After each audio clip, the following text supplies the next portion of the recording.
મોરબી તાલુકામાં આવેલા લુકાસો સિરામિક બંધ ફેક્ટરીમાં કામદારના મૃત્યુ મામલે નવા આક્ષેપો, પરિવાર ન્યાય માટે અડગ।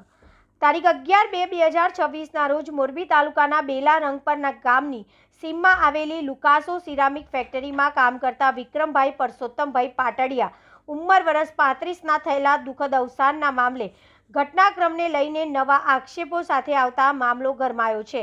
હાલ મૃતકનો મૃતદેહ રાજકોટ સિવિલ હોસ્પિટલ ખાતે રાખવામાં આવ્યો હોવાનું જાણવા મળ્યું। પરિવારજનોએ આ સમગ્ર બનાવ અંગે ગંભીર શંકા વ્યક્ત કરતા જણાવ્યું કે ઘટનાને માત્ર અકસ્માત ગણાવી યોગ્ય નથી। પરિવારનું કહેવું છે કે વિક્રમભાઈના મૃત્યુ પાછળ કોઈ દૂષિત હાથે કામ કર્યું હોવાની શક્યતા છે અને સમગ્ર ઘટનાની ઊંડાણપૂર્વક તથા નિષ્પક્ષ તપાસ જરૂરી છે। પરિવારજનોએ આક્ષેપ કર્યો છે કે તપાસ પ્રક્રિયા ધીમી ગતિએ ચાલી રહી છે અને અત્યાર સુધી સ્પષ્ટ માહિતી આપવામાં આવી નથી। અમે સત્ય બહાર આવે અને જવાબદાર સામે કડક કાયદેસર કાર્યવાહી થાય તે માંગણી કરીએ છીએ તેમ પરિવારજનોએ જણાવ્યું હતું। પરિવાર દ્વારા મૃતદેહ સ્વીકારવાનો પણ ઇનકાર કરવામાં આવતા વિસ્તારમાં તણાવપૂર્ણ પરિસ્થિતિ સર્જાઈ છે।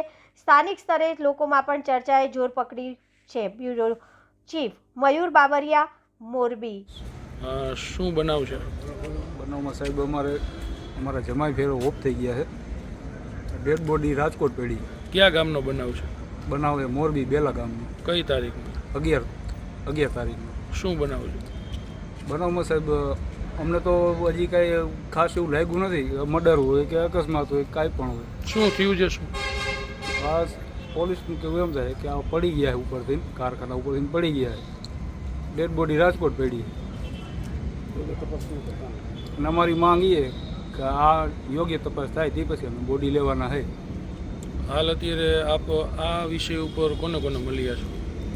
મળ્યા અમે બી ડિવિઝનમાં મળ્યા, તાલુકા પોલીસમાં મળ્યા, પણ અહીંયા એસપીમાં ડીએસપીમાં બધે અમે મળી લીધું હોય। તો આપને શું જવાબ મળ્યો છે? તપાસ ચાલુ છે। તો હવે તમારી માંગણી શું છે? અમારી માંગ અમને ન્યાય મળે। જ્યાં સુધી ન્યાય નહીં મળે ત્યાં સુધી અમે ડેડ બોડીને સ્વીકારવાના નથી।